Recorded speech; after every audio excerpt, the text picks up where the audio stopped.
बच्चों, उम्मीद है कि थोड़े से तो थक भी गए होंगे, लेकिन वी स्टार्ट आवर टॉपिक जो रिमेनिंग इसके पॉइंट्स थे। अच्छा, कल हमने डिस्कस किया था इसके अंदर कि ऑक्सीजन और कार्बन डाइऑक्साइड की जो है वो ट्रांसपोर्ट को हम डिस्कस कर रहे थे। तो उस कार्बन डाइऑक्साइड और ऑक्सीजन की ट्रांसपोर्ट और उसके जो फैक्टर्स हैं, उसका जो ब्लड फ्लो है, उन सब के साथ साथ हम अगले पॉइंट्स की तरफ जो है वो मूव फॉरवर्ड करते हैं। अच्छा, यूटिलाइजेशन कोएफिशिएंट उसके अंदर एक अगेन एक पॉइंट है, the percentage of blood that give up its oxygen as it passes through the tissue capillaries. ये यूटिलाइजेशन कोएफिशिएंट है, जैसे ब्लड जो है वो पास होता है ना टिश्यू कैपिलरीज के पास से, ये क्या करते हैं, ऑक्सीजन जो है ना वो उसको देता आता है टिश्यू कैपिलरीज की तरफ, ताकि ऑक्सीजन जो है वो यूज कर सकें टिश्यूज और अपना मेटाबॉलिज्म चला सकें। Normal value for this is about 25% of oxygenated hemoglobin gives its oxygen to the tissues. Definitely tissue को अपना मेटाबॉलिज्म रखने के लिए जो ऑक्सीजन का कंटेंट चाहिए, जितना पार्शियल प्रेशर चाहिए होता तो टिश्यू के अंदर उसका पार्शियल प्रेशर 40 है, लेकिन अगर उसका 1 से 2 भी है ना millimetre of mercury partial pressure, तब भी टिश्यू अपना काम कर सकता है। लेकिन ये एक सेफ्टी फैक्टर के अंदर अगेन ऐड ऑन हो जाता है कि उसके बाद ज़्यादा पार्शियल प्रेशर है ऑक्सीजन का। तो नॉर्मल वैल्यू की 25% ऑक्सीजनेटेड हीमोग्लोबिन, अगर 25% भी ऑक्सीजनेटेड, वो अपना ऑक्सीजन जो टिश्यूज को दे रहा आता है, ठीक है। लेकिन अगर कोई सब्जेक्ट स्ट्रेनियस एक्सरसाइजेस कर रहा है तो यूटिलाइजेशन कोएफिशिएंट है in the entire body can increase to 75 to 85%। तो एक 70 टू 85% भी ऑक्सीजन वो उसको दे सकता है। तो local tissue areas where the blood flow extremely slow और metabolic rate is very high, वहाँ पर यूटिलाइजेशन कोएफिशिएंट 100% पे भी अप्रोच करती है। Essentially all the oxygen given to the oxygen tissues. Metabolism बहुत ज़्यादा है ना, उसको ज़्यादा ऑक्सीजन चाहिए। नॉर्मली तो क्या कर रहा है कि 25% ऑक्सीजनेटेड हीमोग्लोबिन गुजर रहा है, नॉर्मल ब्लड फ्लो के साथ वो उसको पास ऑन कर रहा है। एक्सरसाइजेस में ज़्यादा ब्लड फ्लो हो जाएगा, तेज़ हो जाएगा, वो 75 से 85% ऑक्सीजन उसको दे देगा। लेकिन जब कम होगा, लेकिन टिश्यू अपना काम बहुत ज़्यादा कर रहा है, तब क्या होगा, उस कम ब्लड फ्लो की वजह से भी 100% ऑक्सीजन जो है वो टिश्यूज तक जो है वो सप्लाई हो जाएगी। हीमोग्लोबिन जो है वो बफर का काम भी करता है to the tissue of PO2, partial pressure of oxygen. अब हीमोग्लोबिन बहुत नेसेसरी है for the transport of oxygen to the tissues, बगैर हीमोग्लोबिन तो काम ही नहीं हो सकता, ठीक है। It perform another function essential in the life is tissue oxygen buffer system. Hemoglobin in the blood is mainly responsible for stabilizing the oxygen pressure in the tissue. अब हीमोग्लोबिन की वजह से ही जो टिश्यूज के अंदर जो ऑक्सीजन प्रेशर वो maintained है, वो सप्लाई कर रहा है, हीमोग्लोबिन के थ्रू ऑक्सीजन सप्लाई हो रही है और उस वजह से वो उसका मेंटेन्ड है सारा। अब हीमोग्लोबिन किस तरह से हेल्प कर रहा है to maintain the nearly constant PO2 in the tissues, और उसमें चेंज बहुत ही रेयर आता है। अंडर बेसल कंडीशन और normal condition tissue require 5 ml of oxygen from 100 ml of blood passing through the tissue capillaries. अगर किसी भी टिश्यू कैपिलरी से, टिश्यू से, बॉडी के अदर टिश्यू से, हम लंग्स की बात नहीं करें, टिश्यू से जहाँ से भी ब्लड गुजर रहा है, जो 100 ml ब्लड गुजरेगा उसमें 5 ml ऑक्सीजन होगा। For the 5 ml of oxygen to be released per 100 ml of blood, यहाँ पे पार्शियल प्रेशर जो है ना must be fall to about 40 millimetre of mercury होना चाहिए, ठीक है। किसी भी टिश्यू को 5 ml अगर ऑक्सीजन सप्लाई करना है विद 100 ml ऑफ ब्लड इतना गुजर रहा है, तो उसके लिए जरूरी है कि उस टिश्यू का जो पार्शियल प्रेशर ऑफ 40 होना चाहिए। Therefore, the tissue partial pressure normally cannot rise above this 40, because if it did, the amount of oxygen needed by the tissue would not be released from the hemoglobin. Hemoglobin की quality वो कहता है कि जी इतना partial pressure होगा, maintained होगा, तो इसने ऑक्सीजन सप्लाई करनी है जो कि 40 मिलीमीटर ऑफ मर्करी है। In this way, the hemoglobin normally set an upper limit point for the oxygen pressure in the tissues is 40 millimetre of mercury. तो किसी भी टिश्यू के अंदर अगर partial pressure 40 millimetre of mercury maintain है, तो haemoglobin जब वहां से गुजरेगा थ्रू ब्लड, तो वो 5 मिलीलीटर ऑफ ऑक्सीजन जो है उस टिश्यू कैपिलरीज की तरफ पुश ऑन करेगा, ताकि टिश्यू अपना मेटाबॉलिज्म चला सके। लेकिन अगर ड्यूरिंग हैवी एक्सरसाइज की बात करें, एक्स्ट्रा अमाउंट ऑक्सीजन की जरूरत होती है, बल्कि 20 गुना ज्यादा oxygen must be delivered from the haemoglobin to the tissues. So this delivery of extra oxygen can be achieved by little further decrease in tissue PO2. अब यहाँ पे होता है कि टिश्यू को थोड़ा सा पहले अपना PO2 कम होना शुरू हो जाएगा, ठीक है, और उसकी वजह से ज्यादा ऑक्सीजन डिलीवर होना शुरू हो जाएगी। ऑक्सीजन कम होगी, PO2 कम होगा, तो क्या होगा, हीमोग्लोबिन ज्यादा ऑक्सीजन देगा, क्योंकि हीमोग्लोबिन को लगेगा कि उसको बहुत ज्यादा ऑक्सीजन की जरूरत है। तो जब स्ट्रेनियस एक्सरसाइजेस कर रहे होते हैं तो उस वक्त PO2 थोड़ी सी लो होना शुरू हो जाती है, जिसकी वजह से ज्यादा ऑक्सीजन जो है वो मिलना शुरू हो जाती है, ठीक है। ये जो कर्व हम पहले भी पीछे देख चुके हैं, ये थोड़ा सा और स्टीव हो जाता है। इसके अंदर हम देखते हैं कि ज्यादा से ज्यादा जो है वो ऑक्सीजन डिलीवर हो रही है टुवर्ड्स द टिश्यूज, और यहाँ पे जो ऑक्सीजन हेमोग्लोबिन की सैचुरेशन थोड़ी सी कम हो जाती है। This is called the steep slope of dissociation curve. Increase in tissue blood flow caused by the decrease PO2, ठीक है ना। क्यों एक्स्ट्रा ऑक्सीजन मिल रही है एक heavy exercises, during heavy exercises extra oxygen 20 गुना ज्यादा मिल रही है, किस वजह से मिल रही है कि एक तो ब्लड फ्लो थोड़ा सा कम हो गया, ठीक है। क्यों, बहुत कम वक्त के लिए ब्लड फ्लो वो स्टे कर रहा on these tissues. A very small fall in PO2 causes a large amount of extra oxygen to be released from the hemoglobin। अब जैसे ही, क्योंकि बहुत कम देर तक जो है वो ब्लड फ्लो, क्योंकि रैपिड ब्लड फ्लो हो जाता है ड्यूरिंग हैवी एक्सरसाइजेस, बहुत कम देर के लिए स्टे कर रहा है, उसके बावजूद वो उसको बहुत ज्यादा ऑक्सीजन सप्लाई कर रहा है, क्योंकि यहाँ से ये कॉल आ रही है कि जी यहाँ पर ब्लड फ्लो तो बेशक कम हो गया है, क्योंकि स्टे बहुत कम कर रहा है उन कैपिलरीज के अंदर, लेकिन यहाँ पे ऑक्सीजन की ज्यादा जरूरत है, क्योंकि मसल्स जो है उनका मेटाबॉलिज्म इंक्रीज हो जाता है, ठीक है। hemoglobin in the blood automatically deliver oxygen to the tissues as the pressure held rather tightly between the 15 and 40। अब यहाँ पे जब सब्जेक्ट एक्सरसाइज कर रहा होता है तो यहाँ पर जो PO2 डिक्रीज हुई होती है 15 तक आ जाती है, 15 और 20 के बीच में टाइटली हेल्प करती है, और यहाँ पे एक्स्ट्रा या 20 गुना ज्यादा ऑक्सीजन जो वो डिलीवर हो रही है एक्सरसाइजिंग मसल्स। अगर एटमॉस्फेयर की ऑक्सीजन में चेंज आ जाती है, ठीक है, तो बफर इफेक्ट जो हीमोग्लोबिन का still maintain the almost constant tissue PO2। Atmospheric oxygen से टिश्यू के PO2 पे बहुत कम फर्क पड़ता है। नॉर्मल PO2 जो अल्विलाई में होती है, हम कल भी डिस्कस कर चुके हैं, 104 मिलीमीटर ऑफ मर्करी होती है। चाहे आप पहाड़ पे चढ़ जाएं, चाहे आप एरोप्लेन में चले जाएं, तो होता क्या है कि ये जो PO2 है ना, can easily fall to less than half this normal, थोड़ी सी फॉल करना शुरू कर देती है। नॉर्मल PO2 कितनी होती है, 102। आप पहाड़ पे चढ़ जाएं, आप एरोप्लेन में सफर कर लें, तो PO2 जो है वो थोड़ी सी फॉल कर जाती है, क्योंकि वहाँ पे ऑक्सीजन कंटेन कम होता है। अल्टरनेटिवली अगर आप किसी कंप्रेस्ड एयर में चले जाते हैं, डीप सी में चले जाते हैं, किसी प्रेशराइज चैम्बर में चले जाते हैं, यहाँ पे PO2 राइज कर जाती है, क्योंकि हमेशा याद रखिएगा जब भी सी लेवल से ऊपर आप जाते हैं तो ऑक्सीजन का कंटेंट कम हो जाता है, आप सी लेवल से नीचे चले जाते हैं तो ऑक्सीजन का कंटेंट ज्यादा हो जाता है, चाहे वो प्रेशराइज चैम्बर हो, चाहे वो कंप्रेस्ड एयर हो डीप सी के अंदर। Even so the tissue PO2 changes little. समझ आ रही है बात कि अल्विलाई के अंदर तो एक चेंज आ रहा है, ठीक है। उसके अलावा हम देख रहे हैं कि आप कंप्रेस्ड एयर में भी जा रहे हैं तो 10 गुना जो है वो PO2 ज्यादा हो रहा है पार्शियल प्रेशर, लेकिन जो टिश्यू के लेवल पे जो हम बात कर रहे हैं ना, टिश्यू के लेवल पे वहाँ पे चेंज बहुत ही कम आई, बहुत मामूली आई। आप देखिएगा अगर PO2 डिक्रीज हो जाती है, अल्वुलर PO2 अल्वुलाई के अंदर टू एज लो एज 60, 104 हमने कहा था नॉर्मल होती है, अगर वो 60 पे आ जाती है तो क्या हो जाएगा, arterial haemoglobin still 89% saturated with oxygen, ठीक है। पहले कितनी होती थी, 97% होती थी आर्टीरियल जो ब्लड होता था उसका PO2। लेकिन अगर अल्वुलाई के अंदर ऑक्सीजन आपने कम कर दी है, सब्जेक्ट में वो एरोप्लेन में बैठ चुका है, उसके बावजूद 60 मिलीमीटर ऑफ मर्करी जो उसका प्रेशर तो है ही ना, उस 60 मिलीमीटर ऑफ मर्करी प्रेशर की वजह से भी जो हीमोग्लोबिन के साथ जो ऑक्सीजन सैचुरेट करी वो 89% है। इसका मतलब ये होगा बिल्कुल 8% डिक्रीज हुआ है सैचुरेशन उसका, ठीक है, क्योंकि ऑक्सीजन कम हो गई है ना। Further, tissue still remove 5 ml of oxygen from each 100 ml passing through the tissues and remove the oxygen। लेकिन देखिए अल्वुलर लेवल पे चेंज आ चुका है, लेकिन फिर भी टिश्यू अपना काम वही कर रहा है, 5 ml उसने हर 100 ml के हिसाब से गुजारना है और टिश्यू को ऑक्सीजन सप्लाई करनी है। लेकिन जो PO2 है वीनस ब्लड की fall to 35, only 5 millimetre of mercury below the normal value of 40। अब कितना चेंज आ गया इसके अंदर, हम देखें, हमने एक जगह पे देखा कि अल्वुलर PO2 में चेंज आ गया, हमने एक जगह पर देखा कि जी अगर आप कंप्रेस्ड एयर में चले जाते हैं PO2 में चेंज आ जाता है। अल्वुलर एयर में चेंज कब आ जाता है, जब बहुत हाइट पे चले जाते हैं अल्वुलर PO2 कम हो जाती है, ज़्यादा आप बहुत ज़्यादा इनहेल नहीं कर पा रहे, तो ज़्यादा ऑक्सीजन नहीं होती सी लेवल से ऊपर, और डीप सी में चले जाते हैं ऑक्सीजन बहुत ज़्यादा आ जाती है। इनमें कहने का मतलब ये है कि जब भी आप हाइट पे चले जाएं या डीप सी चले जाएं, जो चेंज आती है ना वो पल्मोनरी लेवल पर तो आ जाती है, जो टिश्यू लेवल है उस पर चेंज बहुत माइनर आती है, ठीक है।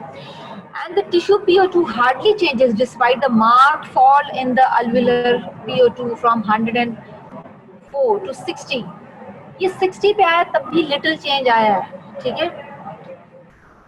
अगर PO2 में बहुत बड़ा भी चेंज आ जाता है ना, तो वो हार्डली चेंज करता है PO2, टिश्यू PO2 में हार्डली चेंजेस आती है, बहुत ही मामूली और बहुत ही कम चेंज आती है, ठीक है।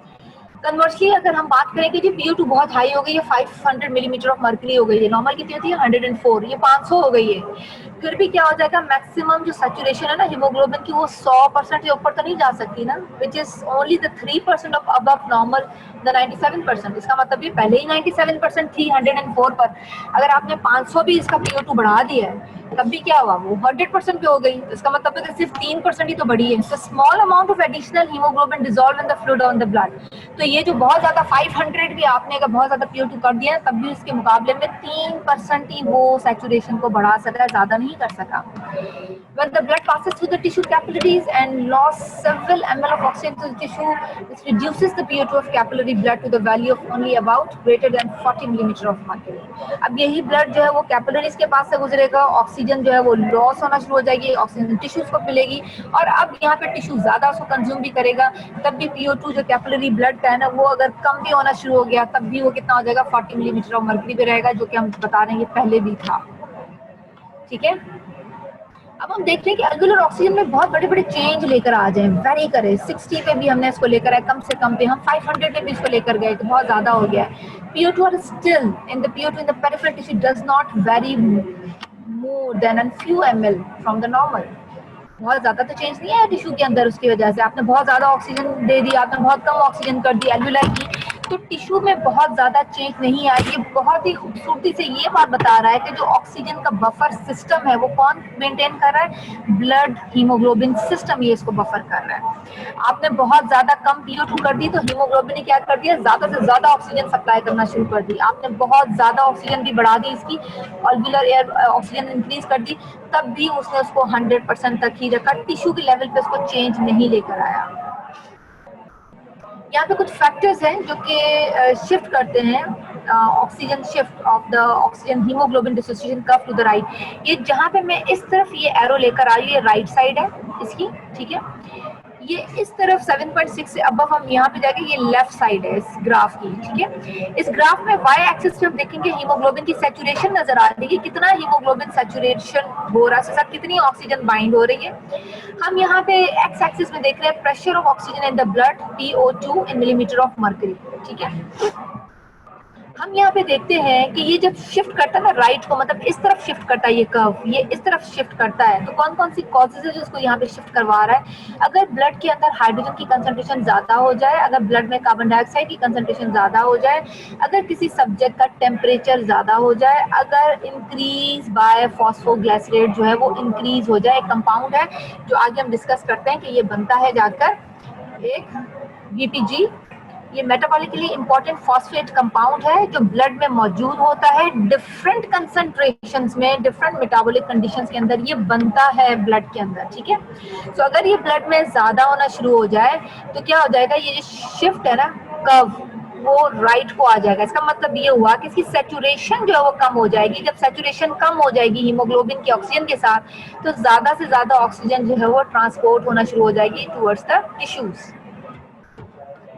ठीक है।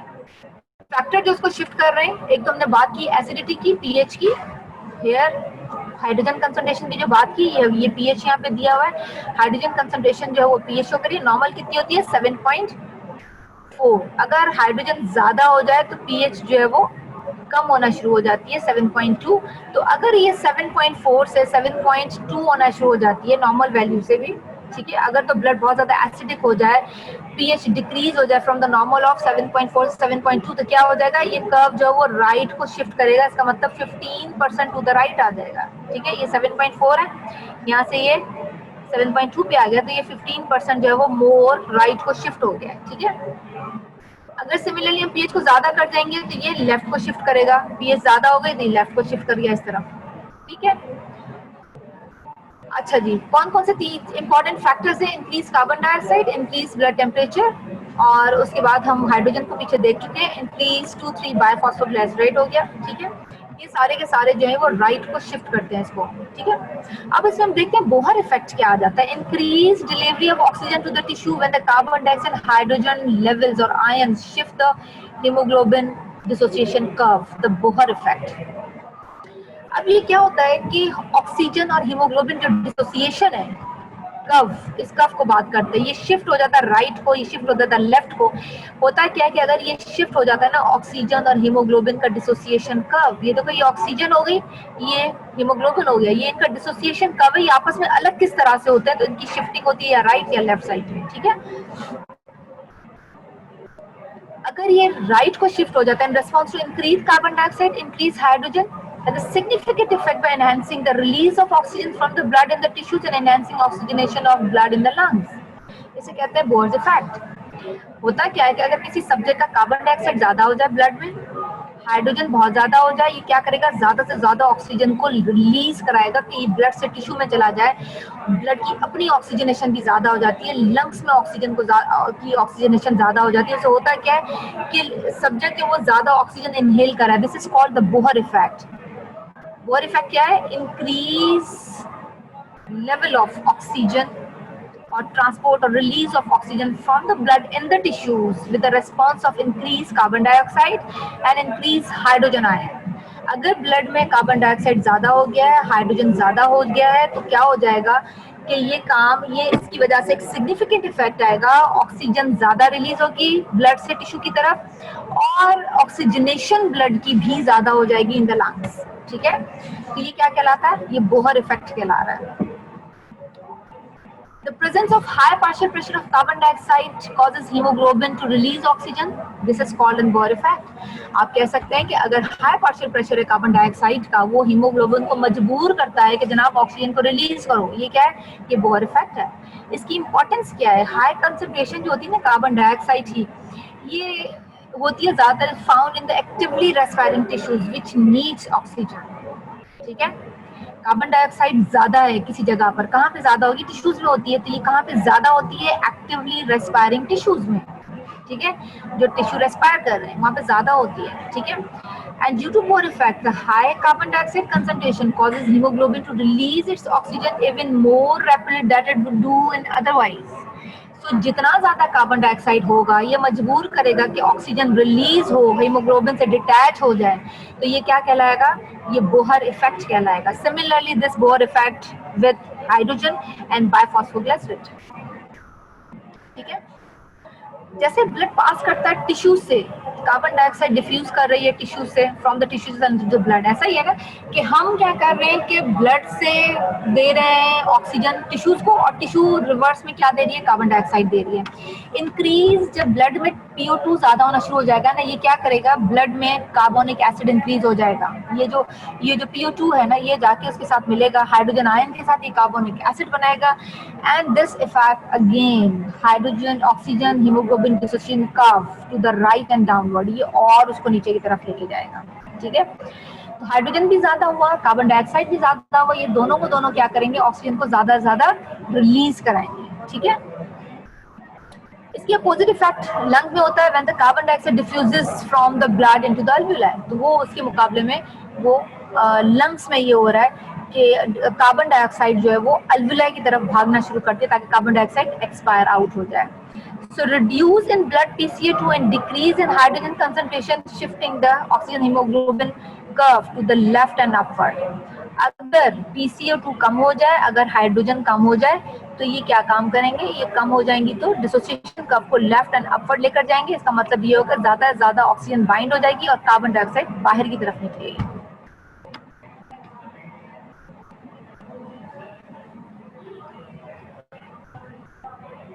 Quantity of oxygen that bind with the hemoglobin at given alveolar appear to become considerably increased and thus allowing greater oxygen transport to the tissue.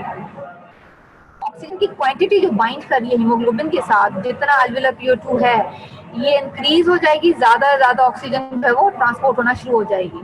ठीक है, ये अगेन ये तस्वीर हमें दिखाई जा रही है कि जो इंक्रीज हाइड्रोजन हो जाए बॉडी में, ब्लड के अंदर कार्बन डाइऑक्साइड ज्यादा हो जाए, टेम्परेचर या बायोफॉस्फोग्लिसरेट, ये क्या करेंगे, ये कर्व को राइट साइड पे नीचे की तरफ शिफ्ट करेंगे और हीमोग्लोबिन के साथ जो ऑक्सीजन है उसकी डिटैचमेंट होगी, वो डिसोसिएशन हो जाएगी और ये ऑक्सीजन जो है वो शिफ्ट हो जाएगी और ट्रांसपोर्ट हो जाएगी टू द टिश्यूज।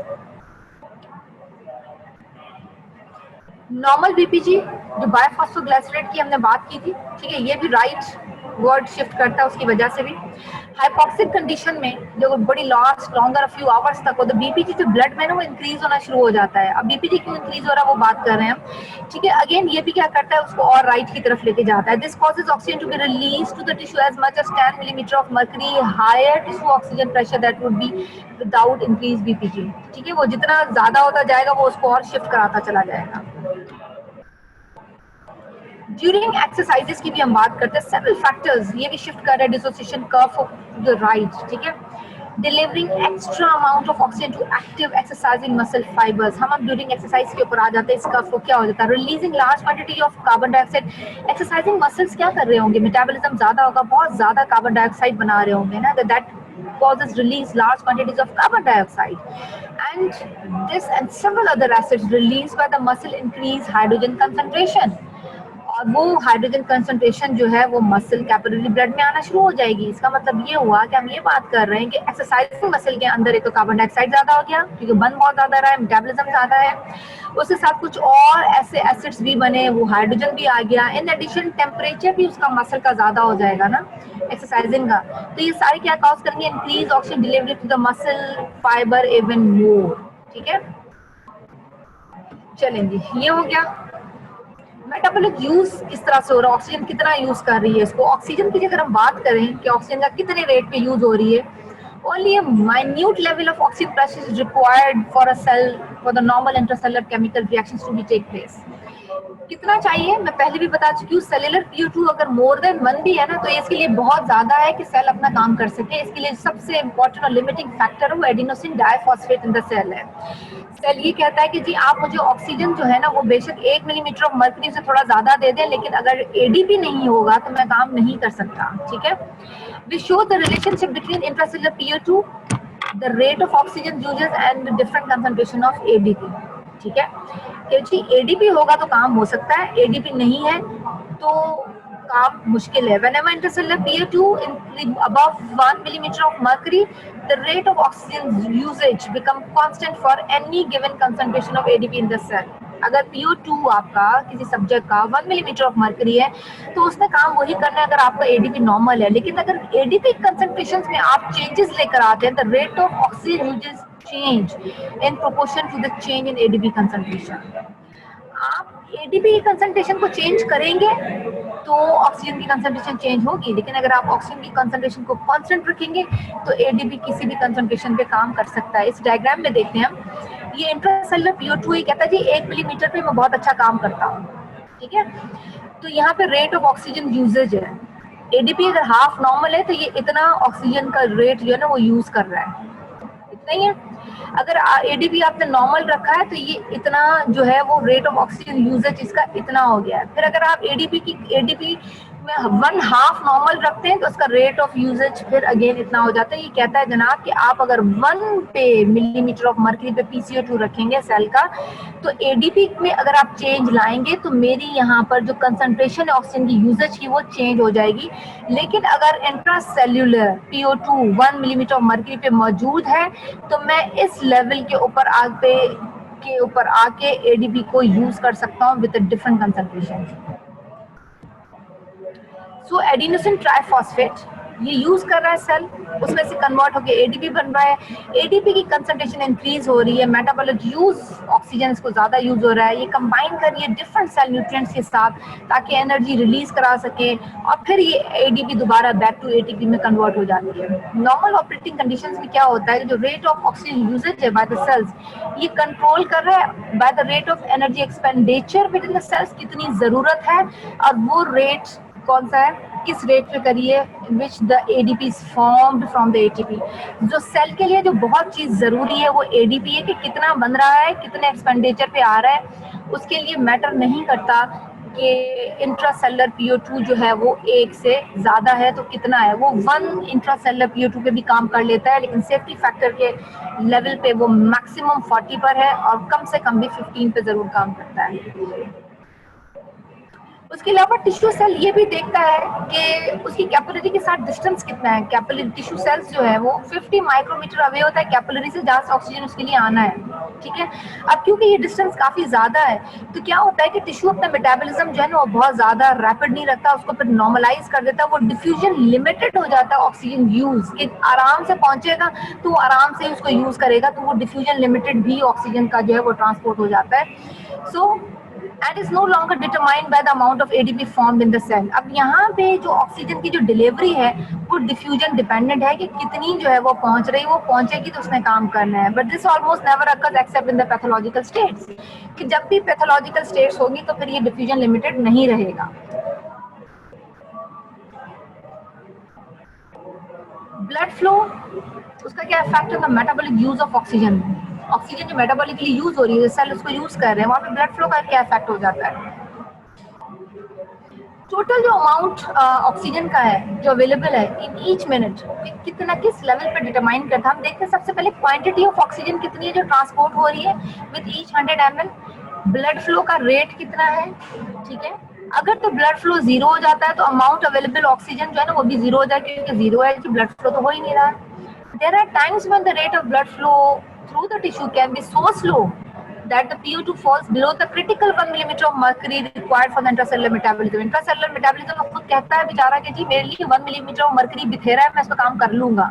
लेकिन समटाइम्स अगर ब्लड फ्लो इतना कम हो जाता है कि वो उसका जो PO2 है इंट्रासेलुलर मेटाबॉलिज्म के लिए वो 1 से भी नीचे गिर जाता है तो फिर इसलिए प्रॉब्लमेटिक हो जाता है, ये ऑक्सीजन सप्लाई नहीं कर सकता।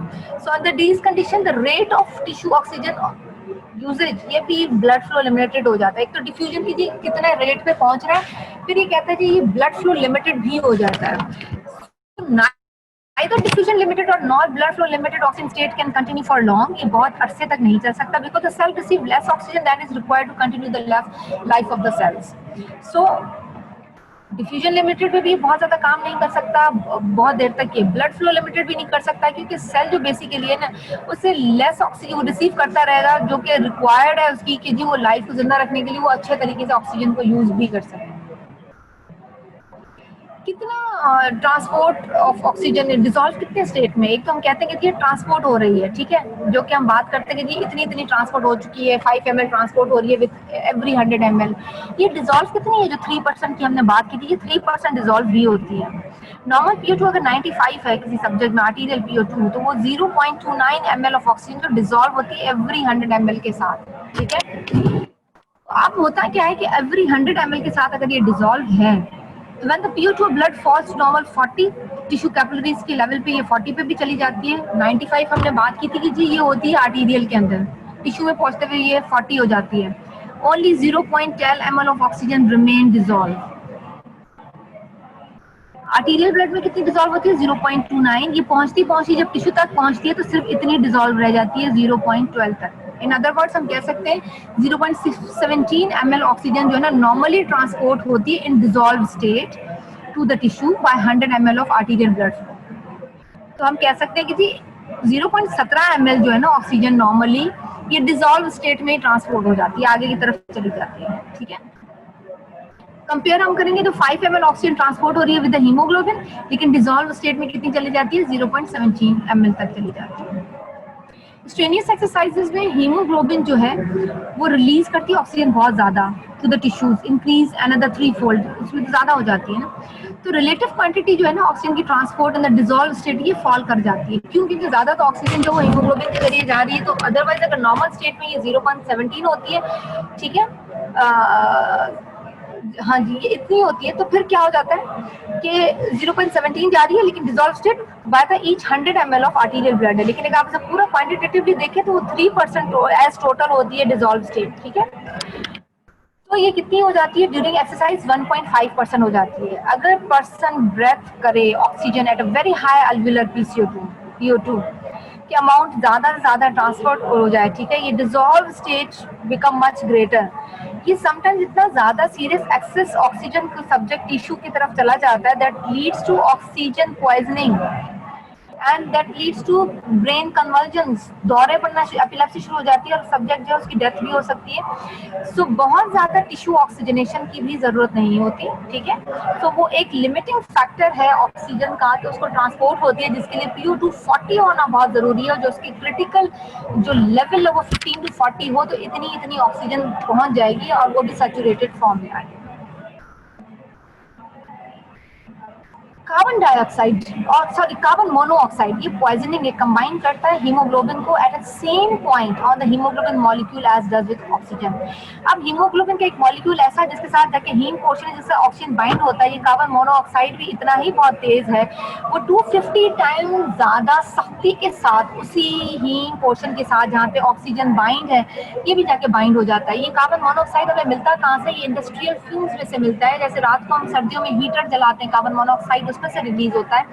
ये क्या होता है, ये हवा में तहलील हो जाता है, उसके बाद ये जाके हीमोग्लोबिन के साथ इनहेल होके ये जाके उसके साथ बाइंड हो जाता है और 250 टाइम ज्यादा टेनासिटी के साथ, सख्ती के साथ, फर्मली उसके साथ जाके बाइंड हो जाता है। Gas pressure of carbon monoxide, ये इसका इतना प्रेशर है 0.4 तक, ठीक है। और ये हीमोग्लोबिन के साथ जाके सैचुरेट हो जाता है, पूरा पूरा हीमोग्लोबिन को बाइंड कर लेता है।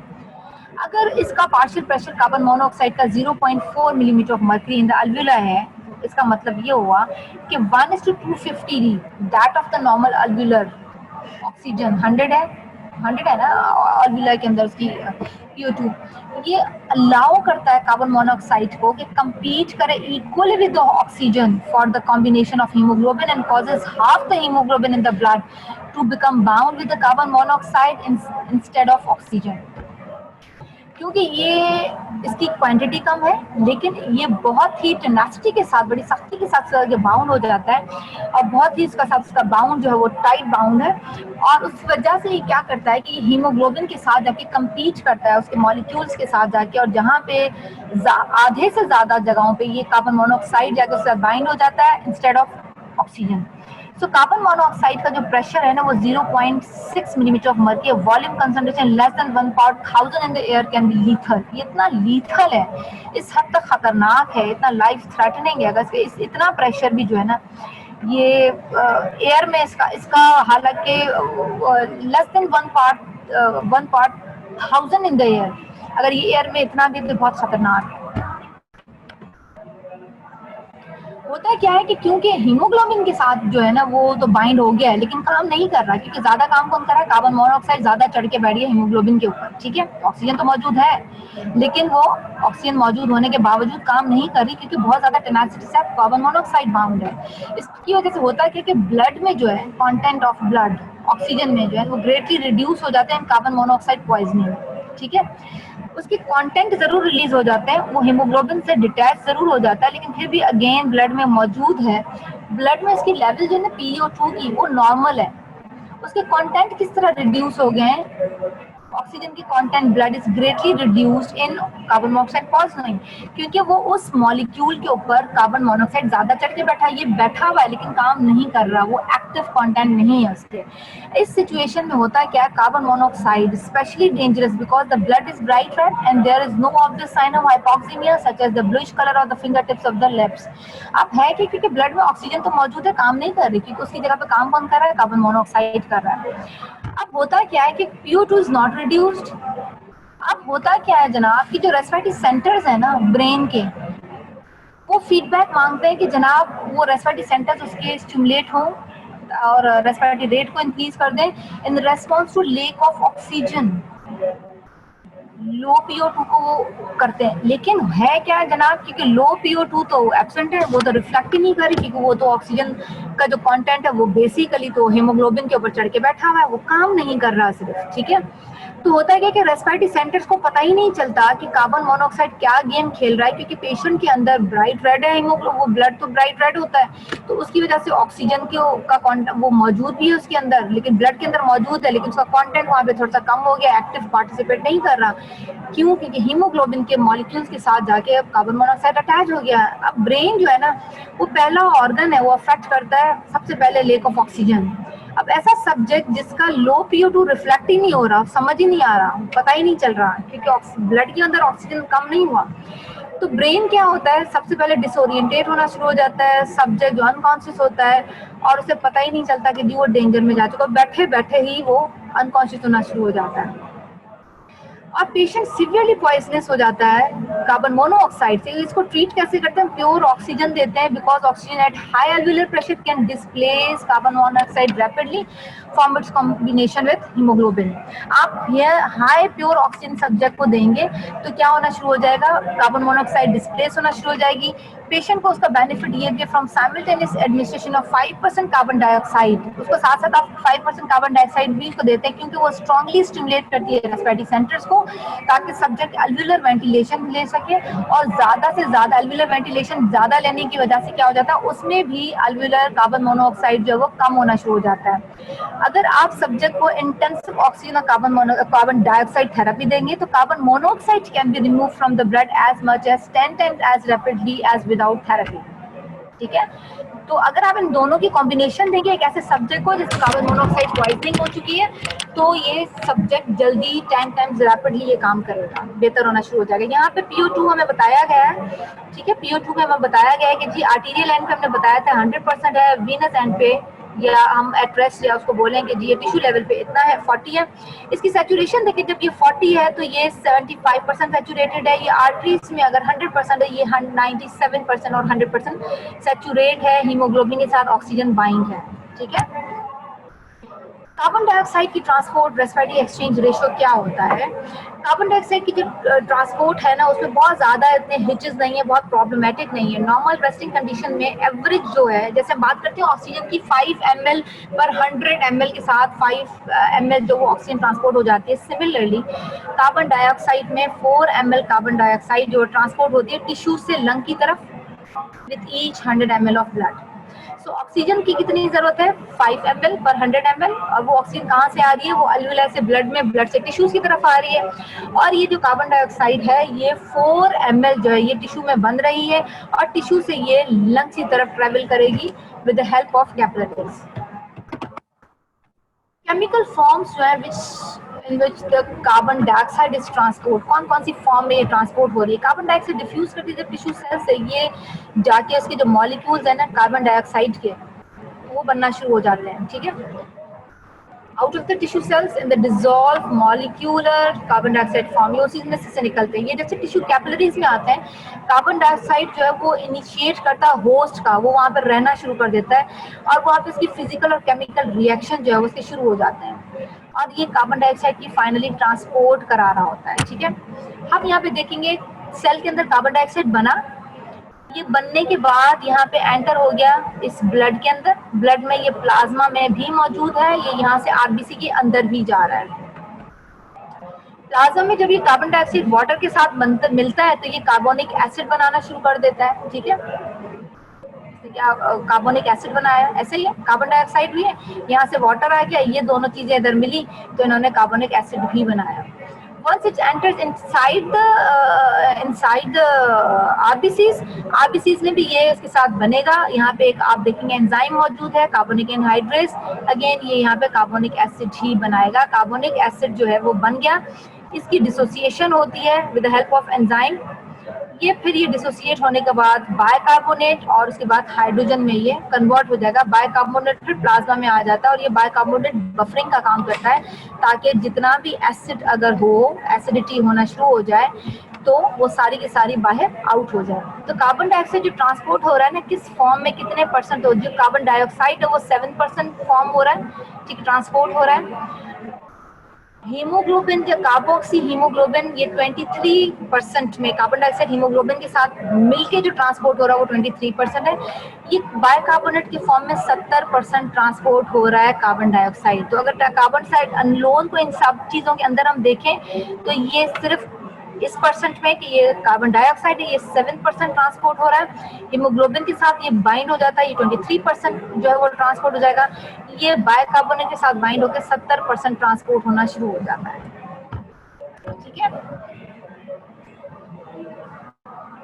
अच्छा यहाँ पे हम देखेंगे अगेन कार्बन डाइऑक्साइड डिसॉल्व जो होता है ना फ्लूइड में, जहाँ पे 45 मिलीमीटर ऑफ मर्करी है, कहाँ पे वीनस ब्लड में, ये 2.7 ml है, ठीक है, ऐसे ही है। उसके बाद हम देखते हैं ये अमाउंट डिजोल्व है 40 में, कितना है कहाँ पर, ये आर्टीरियल पे है, ये 2.4% है, और इन दोनों के बीच में जो डिफरेंस आ जाता है ना, दोनों के बीच में, वो 0.3 ml का है। इसका मतलब ये हुआ 0.3 ml कार्बन डाइऑक्साइड ट्रांसपोर्ट हो रही है in the dissolve form by each 100 ml of blood flow.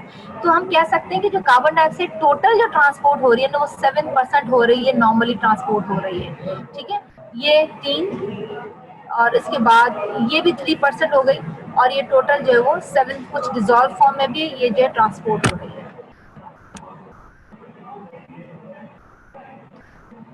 अच्छा, यहाँ पे हमने एक बात की थी पिछले एक डायग्राम में कि reaction would take this more slowly to be important where it not for the fact that inside of the RBC is a protein enzyme में कार्बोनिक एनहाइड्रेस जो कि कैटालाइज करता है reaction between the carbon dioxide and water, और वो उसके बाद जो है इसमें कन्वर्ट करता है उसको कार्बोनिक एसिड के अंदर, ठीक है, ये बात हम उस डायग्राम में देख चुके हैं। अच्छा, उसके अलावा इस डायग्राम में हमें एक और एक भी चीज नजर आती है कि यहाँ पे एक चैनल बना हुआ है। इस चैनल में क्या है, ये बायकार्बोनेट क्लोराइड चैनल है। इसकी वजह से जैसे बायकार्बोनेट इनसाइड द सेल से प्लाज्मा में ट्रांसफर करता है, तो उसकी एक्सचेंज में क्लोराइड जो वो इनसाइड जो है वो ट्रांसफर होता है, और इसे हम कहते हैं ये क्लोराइड शिफ्ट है, ठीक है। और ये बायकार्बोनेट क्लोराइड जो है ये एक चैनल मौजूद है यहाँ पे आरबीसी के अंदर। ये पूरा ये रेड सेल है आरबीसी है, जिसके अंदर ये सारी एसोसिएशंस हो रही हैं, ठीक है। बेसिकली इस सारे का काम ये है कि यहाँ पे जितनी भी ये एक्सचेंज हो रही है, रिएक्शंस हो रहे हैं, इसमें बायकार्बोनेट को बाहर एग्जिट करना है, बायकार्बोनेट बाहर निकलेगा, तो फिर ये अगेन आपस में डिसोसिएट होकर जो है वो हाइड्रोजन को रिलीज करेगा, ठीक है। ये क्लोराइड शिफ्ट की जो भी हमने बात की थी, ये बायकार्बोनेट क्लोराइड कैरियर प्रोटीन है, या हम सिर्फ चैनल कह सकते हैं, ठीक है। और उसके बाद हम चलते हैं carbon dioxide in combination with haemoglobin and plasma protein carboxy haemoglobin की बात हमने की थी, जो कि वो सब 23% उसके साथ ये ट्रांसपोर्ट होता है, ये लिखा हुआ है यहाँ पर। कार्बन डाइऑक्साइड कार्बोक्सी हीमोग्लोबिन के साथ 23% ट्रांसपोर्ट होता है, उसकी डिटेल्स हम अभी डिस्कस करते हैं। कार्बन डाइऑक्साइड तो रिएक्ट करता है अमाइन रेडिकल ऑफ हीमोग्लोबिन के साथ, और वो बना देता है आगे कार्बोक्सी हीमोग्लोबिन। अभी जो कॉम्बिनेशन है ना कार्बन डाइऑक्साइड हीमोग्लोबिन की, रिवर्सिबल रिएक्शन होता है, लूज बाउंड होता है इसका, ठीक है। और ये रिलीज कहाँ पे होता है, जाके ये अल्वुला में जाके रिलीज होना शुरू हो जाता है, वहाँ पे इसकी कैपिलरीज में, मतलब PCO2 is lower in the pulmonary capillaries, PCO2 वहाँ पे कम होता है ना, पल्मोनरी कैपिलरीज में ज्यादा पीसीओ2 होता है इंट्रासेल्युलर में, ठीक है। Small amount of carbon dioxide also react in the same way that in the plasma protein and the tissue capillaries. तो ये प्लाज्मा प्रोटीन के साथ भी ये कार्बन डाइऑक्साइड अटैच हो जाता है, हीमोग्लोबिन के साथ भी बाइंड हो जाता है, और फिर ये बहुत लूज बाइंड होता है ये, और ये टिश्यू कैपिलरीज में जाके रिलीज हो जाता है, ताकि कार्बन डाइऑक्साइड बाहर एक्सेल हो जाए, एग्जिट हो जाए, ठीक है। अच्छा, उसके बाद कार्बन डाइऑक्साइड डिसोसिएशन कर्व की भी हम बात कर रहे हैं। इस कर्व के ऊपर आ जाते हैं, ये गैस प्रेशर है कार्बन डाइऑक्साइड का, जो कि 40 पे हमने कहा था कि ये मेंटेन है। इसकी कार्बन डाइऑक्साइड ब्लड में इतनी सैचुरेटेड है, ठीक है, इतनी ये 40% पे सैचुरेट आ रही है। तो कार्बन डाइऑक्साइड जितनी भी जो है हम नॉर्मल सी कर्व की बात करें, नॉर्मल जो पीसीओ2 40 आर्टीरियल में है, 45 जो है वो वीनस एंड पर मौजूद है। तो हम कह सकते हैं ये 50 वॉल्यूम परसेंट जो है ना, ये नॉर्मल जो कंसंट्रेशन है carbon dioxide in the blood different form है 50 volume percent, but only 4 volume percent of this is exchange during normal transport. तो ये इसकी जो हम बात करें, ये 50 वॉल्यूम परसेंट आ जाती है यहाँ पे इस प्रेशर के ऊपर। जब ये ट्रांसपोर्ट भी हो जाती है तो ये बहुत थोड़ा सा इसके अंदर चेंज आना शुरू हो जाता है, ठीक है। 4 वॉल्यूम परसेंट एक्सचेंज होता है during normal transport of carbon dioxide from tissues to the lung. ये 50 वॉल्यूम परसेंट ही रहता है, ये 4 वॉल्यूम परसेंट में चेंज आता है, ठीक है। So the concentration rises to about 52 volume percent. The blood gas through the tissues and fall to 48 volume percent passes through the lung. अब लंग में पहुंचते पहुंचते जो ये 48 वॉल्यूम परसेंट इसमें चेंज आ जाएगी, और ज्यादा चेंज आ जाएगी, ये कैपिलरीज तक पहुंचते पहुंचते जो है ये उसमें 4 वॉल्यूम परसेंट का जो वो चेंज आ जाएगा। नॉर्मल कंसंट्रेशन कार्बन डाइऑक्साइड की ब्लड में कितनी है, 50 volume percent, 4 volume percent change आता है जब ये चेंज होता है। लेकिन इसी कंसंट्रेशन अगर हम देखें ब्लड जब पास कर रहा है टिश्यू से, तो ये 48 वॉल्यूम परसेंट तक पहुंच जाता है, ताकि वो लंग्स तक उसको पहुंचा सके कार्बन डाइऑक्साइड को। Here we can see that, ठीक है।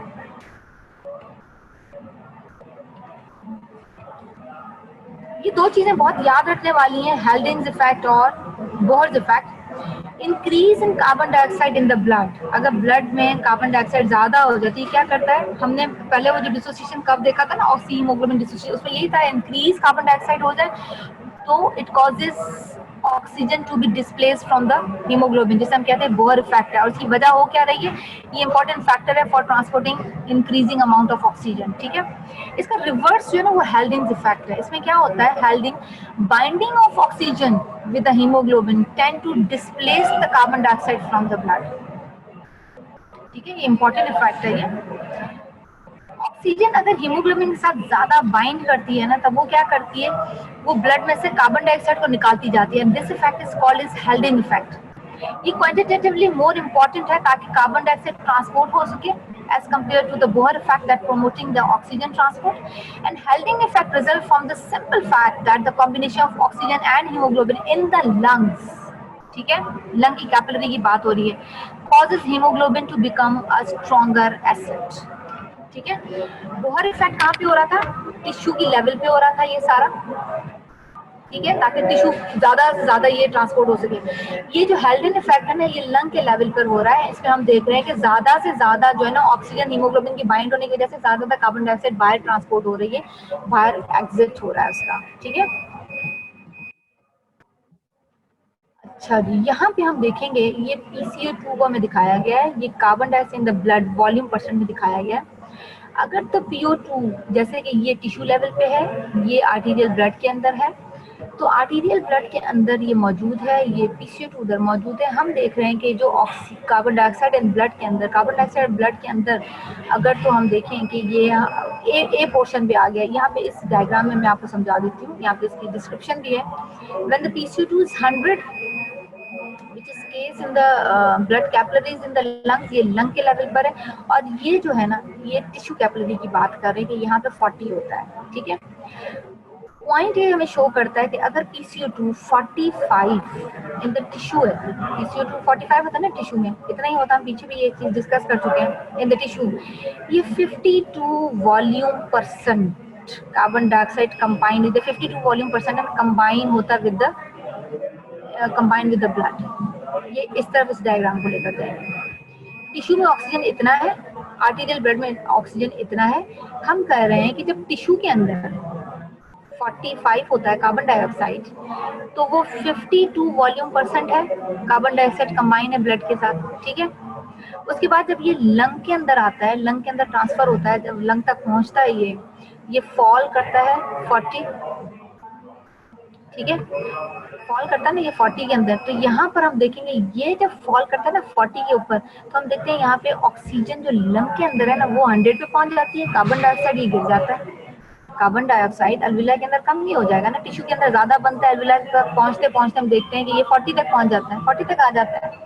लेकिन हम देख रहे हैं जो टिश्यू के अंदर 40 के अंदर ऑक्सीजन थी, वो लंग तक पहुंचते पहुंचते अंदर वो तो अल्विला के अंदर तो ज्यादा थी, 100 थी। तो ये बिल्कुल एक दूसरे के अपोजिट चल रहे होते हैं। ऑक्सीजन जो है वो टिश्यू के अंदर कम है और कार्बन डाइऑक्साइड टिश्यू के अंदर ज्यादा है, क्योंकि वो वहां पे बन रही है। ऑक्सीजन जो है वो लंग के अंदर ज्यादा है और कार्बन डाइऑक्साइड जो है वो लंग के अंदर कम है, क्योंकि वो बन कहाँ पे रही है, टिश्यू में बन रही है और फेंक रही है बाहर की तरफ, तो बाहर थोड़ी ये कम होती है, ठीक है। अच्छा जी, उसके बाद हम एसिडिटी की हमने बात की थी। कार्बोनिक एसिड जो है formed when the carbon dioxide enters the blood in the peripheral tissue causes the blood pH decrease करना शुरू कर देता है ना। तो कार्बोनिक एसिड की हमने बात की थी कि कैसे बन रहा था, कि कार्बन डाइऑक्साइड जैसे ही एंटर हो रहा था ब्लड के अंदर इन द पेरिफेरल टिश्यूज, वो फॉरन उस ब्लड को जो है वो कार्बोनिक एसिड उसकी ब्लड की पीएच को कम कर रहा है, उसको एसिडिटी उसके अंदर प्रोड्यूस कर रहा है। The reaction of this acid with the acid base buffer of the blood prevent the hydrogen concentration from rising greatly, ठीक है। तो उसकी पीएच को और वो गिराना शुरू कर देता है। तो आर्टीरियल ब्लड की पीएच होती है 7.4। अब ब्लड अगेन कार्बन डाइऑक्साइड आ रहा है टिश्यू कैपिलरी से, उसकी पीएच और फॉल कर जाती है, वीनस वैल्यू ऑफ 7.3। तो इन अदर वर्ड्स कि जैसे ही हम देखते हैं कि कार्बोनिक एसिड जो है वो बन रहा है with the help of this carbon dioxide when it enters in the blood of the peripheral tissue, तो उसकी वजह से हो क्या रहा है कि इसकी पीएच में 0.04 का चेंज आ रहा है, ठीक है। आर्टीरियल ब्लड की पीएच कितनी होती है 7.4, वीनस एंड पे 7.3। आप ज्यादा कार्बन डाइऑक्साइड में ऐड करेंगे, कार्बोनिक एसिड बनेगा तो उसकी पीएच में 0.04 का चेंज आएगा। रिवर्स इसके किस तरह से हो जाता है, अगर आप कार्बन डाइऑक्साइड कुछ इसमें से रिलीज करना शुरू कर दें और वो वहां से ब्लड में जाए, ब्लड से लंग्स में चले जाए, तो पीएच जो है ना उसकी आर्टीरियल वैल्यू पे दोबारा वंस अगेन आ जाएगी। हैवी एक्सरसाइजेस के अंदर जो है ना अदर कंडीशन है, हाई मेटाबॉलिक रेट होती है, बहुत ज्यादा यूज हो रहा है, ब्लड फ्लो भी जो है वो टिश्यू में वो स्लगिश होना शुरू हो जाता है, कम हो जाता है। अब डिक्रीज पीएच हो जाती है टिश्यू ब्लड की, can be as much as difference 0.50 का आता है और 12 टाइम्स नॉर्मल से ज्यादा आता है, तो वो टिश्यू को ज्यादा एसिडोटिक करना शुरू कर देता है, ज्यादा एसिडिटी हो जाती है।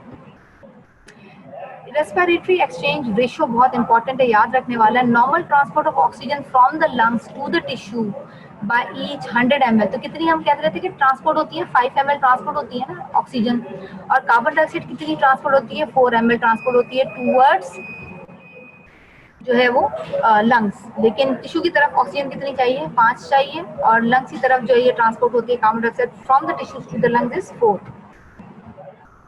नॉर्मल डस्टिंग कंडीशन में 82% जो है कार्बन डाइऑक्साइड एक्सपायर होती है from the lung as oxygen is taken up by the lung, और हम उसी को देखेंगे the ratio of carbon dioxide output to the oxygen uptake is called the respiratory oxygen ratio.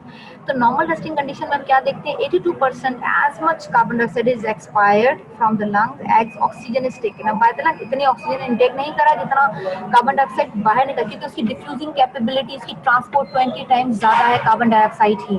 सो जो रेशियो होता है कार्बन डाइऑक्साइड आउटपुट का and oxygen Uptake का, उसे हम कहते हैं रेस्पिरेटरी एक्सचेंज रेशियो।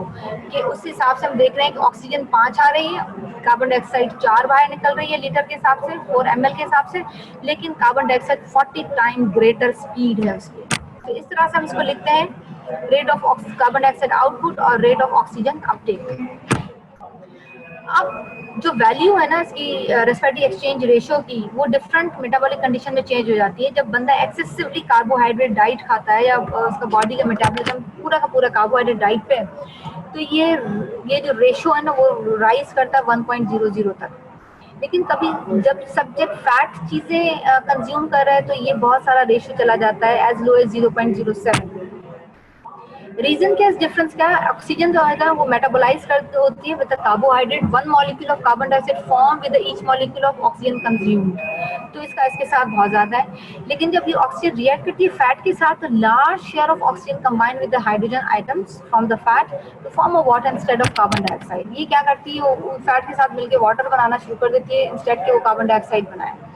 तो ज्यादा जो है वो कार्बन डाइऑक्साइड कार्बोहाइड्रेट डाइट के साथ जो है वो उसका रेशियो में चेंज आ रही है। In other words fat are metabolized with the respiratory amount of chemical reaction in the tissue 0.70 instead of 1। अगर वो पर्सन नॉर्मल डाइट के ऊपर है, कंज्यूम कर रहा है average carbohydrate, average fat, average protein कर रहा है, तो उसका जो रेट है ना वो 0.825% है। ठीक है, सिर्फ कार्बोहाइड्रेट करेंगे तो क्या हो जाएगा, ये आना शुरू हो जाएगा 1.0। सिर्फ फैट करेंगे तो रेशियो जो 0.7 आ जाएगा। सो जरूरी है कि हर चीज एवरेज होनी चाहिए, इसीलिए ये 0.825 इसका नॉर्मल होना चाहिए। ठीक है, यहाँ तक कोई बात नहीं समझ आई हो तो आप लोग मुझसे पूछ सकते हो। जो मेन इस लेक्चर की थीम थी वो ऑक्सीजन का ट्रांसपोर्ट है। ऑक्सीजन की ट्रांसपोर्ट हो रही है from atmospheric air, atmospheric air से ये ट्रांसपोर्ट हो रही है इनसाइड द एल्विला, एल्विला में 104 है, एल्विला से 104 है, उसके बाद वो जैसे ही इनसाइड द कैपिलरी चली जाती है वो वहाँ पे उसमें थोड़ी सी चेंजेस आना शुरू हो जाती है, 104 से वो 100 और 95 पे आ जाती है। उसके बाद जनाब की कुछ डिजॉल्व हो जाती है ऑक्सीजन, उसके बाद वो 95 उतना ही हेमोग्लोबिन के साथ वो बाइंड होना शुरू हो जाती है, और फिर ये टिश्यू में 5 ml पर 100 ml ऑफ जो है ब्लड के हिसाब से ये ट्रांसपोर्ट हो रही है टिश्यूज में। ठीक है, अब कार्बन डाइऑक्साइड को देखते हैं कि कार्बन डाइऑक्साइड जो है वो मैन्युफैक्चर कर रहा है कार्बन डाइऑक्साइड को, उसको बना रहा है, तो कार्बन डाइऑक्साइड जैसे ही बनती रहेगी तो अब वो उसने टिश्यूज में से बन के जो है वो निकलनी है, और वीनस एंड से ये एंटर होते चले जाना है ब्लड के अंदर, ब्लड से ये पहुंचेगी वहाँ पे अगेन कार्बन डाइऑक्साइड जो अगर ब्लड में पहुंचती है तो हम ब्लड में देखते हैं कि जो कार्बन डाइऑक्साइड है जो रिलीज हो रही है, जो वहाँ से निकल रही है, वहाँ पे जाके पहुंचती है ब्लड से, ब्लड के अंदर, आरबीसी के अंदर भी एंटर हो रही है, वहाँ पे वो कुछ केमिकल रिएक्शंस कर रही है, क्योंकि कार्बन डाइऑक्साइड जो है ना बेसिकली, या हीमोग्लोबिन जो बफर का काम भी कर रहा है, और देख रहा है कार्बन डाइऑक्साइड बहुत ज़्यादा है तो वो कुछ केमिकल रिएक्शंस के जरिए जो है ना उसकी एसिडिटी को कम करता है, ताकि कार्बन डाइऑक्साइड जो वो बाहर की तरफ एक्सेल हो जाए ब्लड से, फिर जो है वो पल्मोनरी कैपिलरीज में, पल्मोनरी कैपिलरीज से जो है वो अगल है, ताकि वो बाहर आराम से एग्जिट हो जाए। ठीक है, उसके साथ हमने देखा था कार्बन मोनोऑक्साइड एक पॉइजनिंग के बारे में भी, कि कार्बन मोनोऑक्साइड की जो पॉइजनिंग अगर किसी सब्जेक्ट को हो जाए तो उसमें होता क्या है कि कार्बन मोनोऑक्साइड का जो मॉलिक्यूल है वो हीम पोर्शन ऑफ हीमोग्लोबिन के साथ वैसे ही बाइंड होता है जैसे ऑक्सीजन होता है, उसकी साइड्स ज़्यादा ले लेता है, लेकिन होता क्या है कि वो ज़्यादा टेनासिटी के साथ उससे बाइंड होता है, उस ऑक्सीजन को ट्रांसपोर्ट नहीं होने देता टिश्यूज तक, तो टिश्यू की ऑक्सीजनेशन पे इतना फर्क जो है वो नहीं पड़ता। फिर भी हम ये बात पहले भी पढ़ चुके हैं, जिसमें टिश्यू को बहुत ज़्यादा फर्क नहीं पड़ता, टिश्यू की PO2 को इतना फर्क नहीं पड़ता, चाहे पार्शियल प्रेशर ऑक्सीजन का चेंज होना शुरू हो जाए।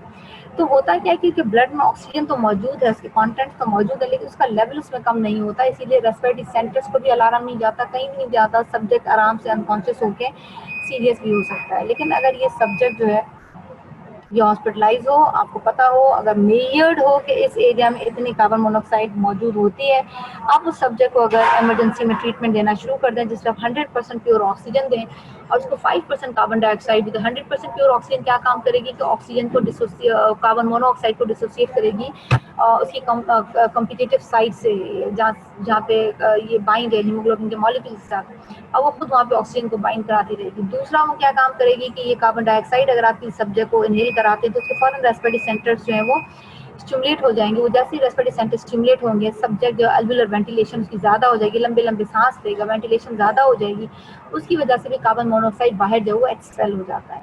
तो ये 2-3 हमने देखा है कि इसके फैक्टर्स हैं। उसके अलावा हमने देखा है कि जो ऑक्सीजन की जो सैचुरेशन है हीमोग्लोबिन के साथ और कार्बन डाइऑक्साइड के साथ, वो हम ये देखते हैं कि 52% कार्बन डाइऑक्साइड जो है वो सैचुरेटेड होती है हीमोग्लोबिन के साथ, उसके लिए ज़रूरी है कि उतना ट्रांसपोर्ट हो सके। हीमोग्लोबिन के साथ जो ऑक्सीजन की बाइंडिंग है, जो उसके साथ उसकी जो सैचुरेशन है वो नॉर्मली होती है 97%। अगर वो बहुत कम भी हो जाए, अगर ब्लड फ्लो कम हो जाए, तो बहुत ज़्यादा कम भी हो जाए, तो 89% में बहुत ज़्यादा टिश्यूज़ को फ़र्क नहीं पड़ता।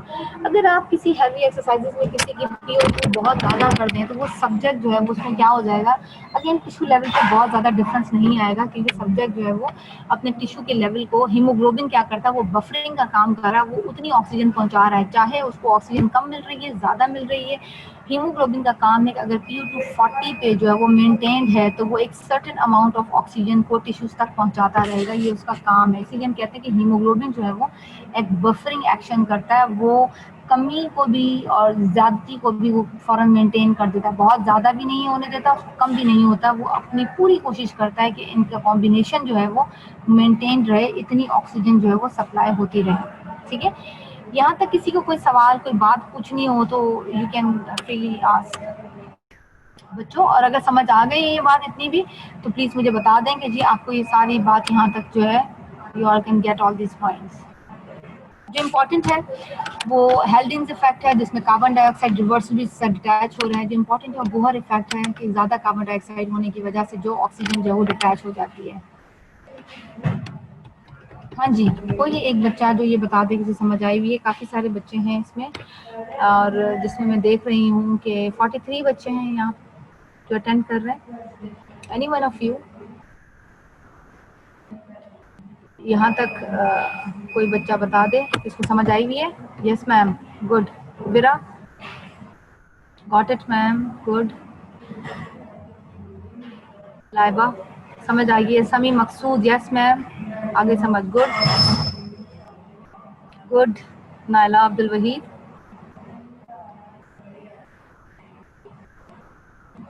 आई अप्रिशिएट कि अगर आपको बात समझ आई है तब भी बताएं, आई अप्रिशिएट कि बात नहीं समझ आए आप तब भी बताएं, ताकि मैं कुछ उस चीज़ को रिपीट कर सकूं। Good, yes ma'am. सहर, ईशा, मरियम खान, मरियम जावेद, नूर फातिमा, फजर इकबाल, गुड। हाजरा, उसको भी समझ आ गई है, वेरी गुड। बच्चों, आप लोग अभी भी कोई भी बात ना समझ आई हो, आप लोगों से जो और भी बच्चे हैं तो आप लोग पूछ सकते हैं इनकी डिसोसिएशन के बारे में, इनके कफ्स के बारे में, इनकी डायग्राम्स के बारे में, इनकी डिस्क्रिप्शन के बारे में। चले जी यहाँ तक। I think all can understand. इंशाल्लाह हम फिर मिलेंगे, ठीक है? टिल देन बाय, अल्लाह हाफिज़, अपना ख्याल रखिएगा and happy to all of you. अल्लाह हाफिज़।